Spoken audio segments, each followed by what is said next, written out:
శ్రీ గురుభ్యో నమ. శ్రీ మహాగణాధిపతయే నమ. ఇప్పుడు మీరు చూస్తున్నది కాశీ విశ్వనాథుడి యొక్క అభిషేకం. ఈరోజు పాల్గొన మాసం ఆఖరి అమావాస్య.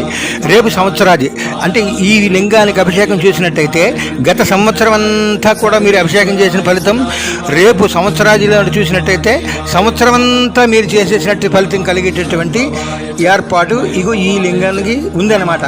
అంత మహత్తరమైనటువంటి లింగం ఇది. ఎవరైతే చూశారో ఆ అభిషేకాన్ని ఈ గత సంవత్సరం రేపు సంవత్సరం కూడా పూర్తిగా మీకు సంపూర్ణ కరుణా కటాక్ష సిద్ధి కలుగుతుంది. విశ్వనాథుడి సంపూర్ణ అనుగ్రహం కలుగుతుంది మీకు. అందుచేత అందరికీ పెట్టండి. ఇవాళ రేపు కూడా చూస్తారు. అందరు సంపూర్ణ అనుగ్రహం పొందండి. సబ్స్క్రైబ్ చేయండి. ఆ యొక్క విశ్వనాథుడి పంచదార అభిషేకం ఎలా జరుగుతుందో చూడండి. మీరు అక్కడికి వెళ్తే మనం కూడా చూడలేం అలా అభిషేకం. అంచేత విశ్వనాథుడు మనం ఎన్నోసార్లు చూసాం కదా అని కాదు, మీరు ఇప్పుడు చూడరు కదా. అందుచేత అందరికీ పెట్టండి. వాళ్ళందరినీ తెరింపజేయండి. విశ్వనాథుడి సంపూర్ణ అనుగ్రహం పొందండి. జై కాశీ విశ్వనాథ మహారాజ్.